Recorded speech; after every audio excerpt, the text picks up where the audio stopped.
Willie D Live. You on the move, man. Got a chance to see your comedy show. Right on. Thanks for coming. I like the pause. I like the delivery. I like the speed in which you have become acclimated to the atmosphere of comedy. Yeah. You know, comedy is, as you know, that comedy ain't no joke. You know, comedy is a real thing. Like you can't play with comedy. Right.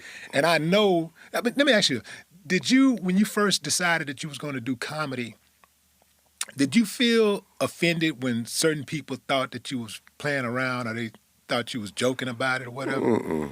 I mean, it was kind of an anticipation. You know, I didn't really decide to do it. You know, I was just thrown in. You know, I go to comedy clubs a lot, have a lot of friends, people around me that are comedians, and so I support them. One of my friends, K-Dub, he do a lot of open mic nights. Right. And so I went to one of his open mic nights, and he just threw me on stage. Now, how does that go? How does someone throws T.I., the man who is cannot be bought, who is his own man, he's a boss. Yeah. How do you throw a boss on stage? Well, he said, coming to the stage, whether you know it or not, tip. And you just walk up there. They just start, at first I waved them off, but they just started clapping so loud. You know what I'm saying? That's dope. I was attracted to the light. That's dope. Yeah. When I got my first laugh, I was hooked. I started doing it like every day. Now, what was the first joke? Or was it a story? Man, really, man, I just got up there initially and started talking about what I was going through that day. Yeah. Which was kind of revolving around, you know, like something like women know everything till it's time to figure out what they want to eat. Right. You know, and I think, you know, just things that I go through because I'm talking about my wife. And, of course, people already know my wife, talking about my kids. People already kind of familiar.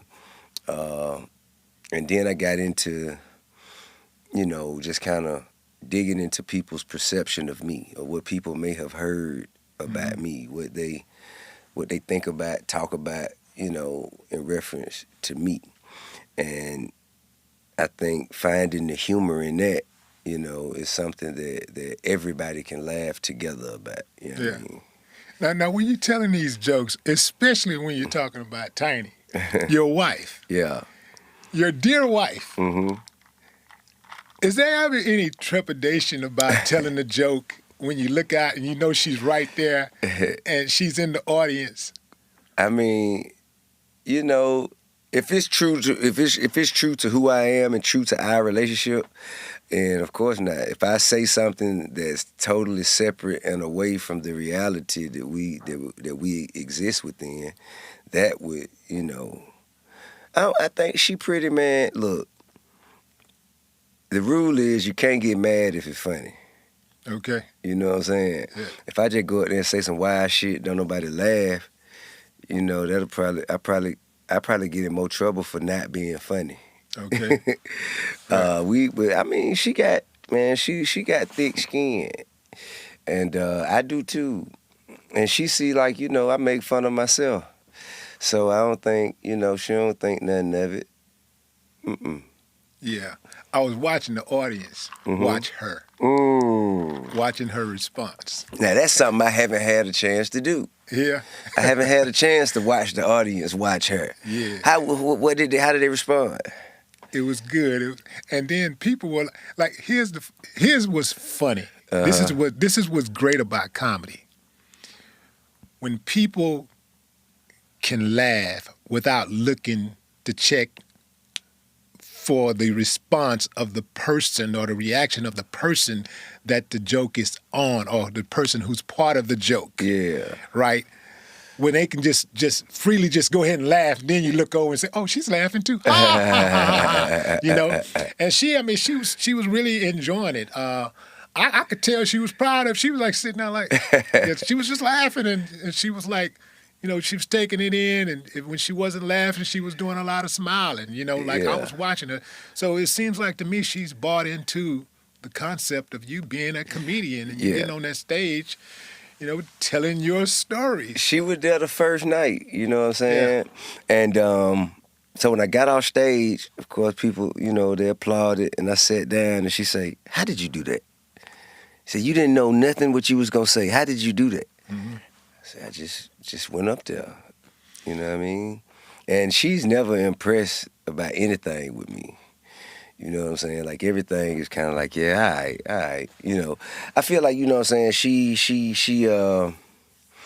feel like she has to anchor me down, you know what I'm saying? 'Cause I get out there, you know what I'm saying? So I think she's always kind of very, nonchalant.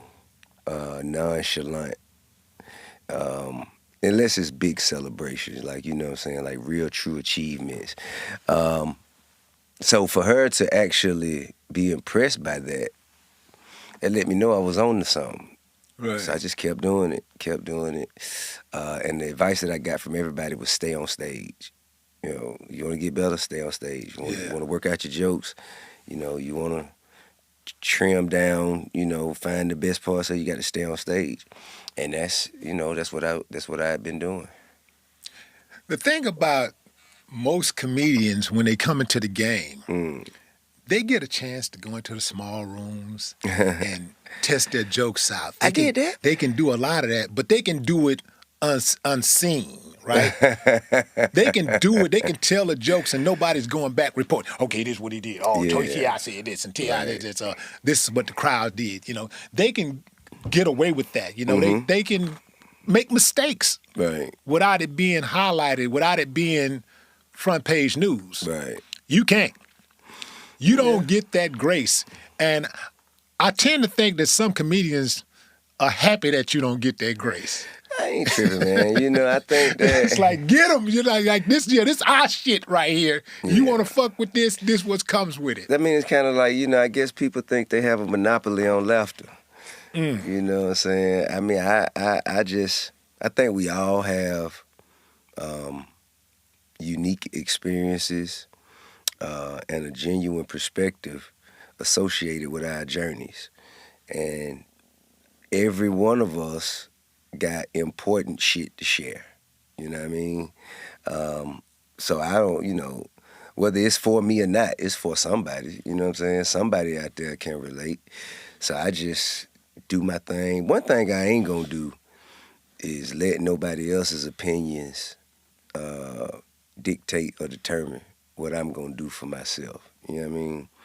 So I never really, I considered it, but I didn't really pay it much attention. You know what I mean? Kind of like trees on the highway. You see them, but you got to go. You're going where you get. Right. You're going where you're headed. You ain't really worried about the tree line. So that's how I felt. Where did this? How did the incident between you and the girl comedian? How did that unfold? Like, what was that about? Nothing. It was I guess you could consider it like a discrepancy between two drinking buddies. Okay. You know what I'm saying? So you knew her? Yeah. Okay. I think, this is just me. If I say something that's associated to something serious that impacted somebody's life in a way, I would like to think that it would be something that we could laugh about together. You did?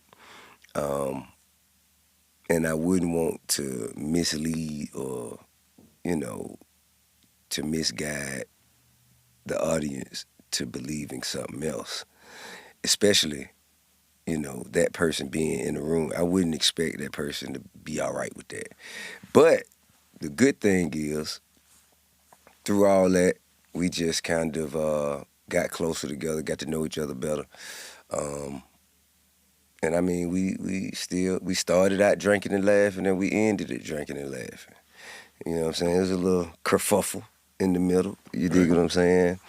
But after that, You know what I'm saying? We just both said, hey, man, we drinking. We having a good time. Let's continue.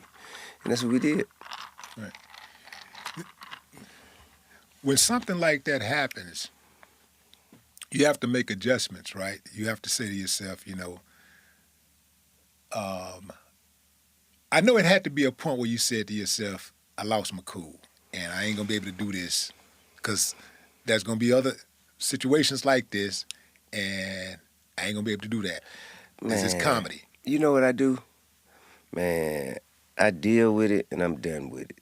I don't do a lot of, like, letting bad moments linger. You dig what I'm saying? I deal with it. I'm done with it.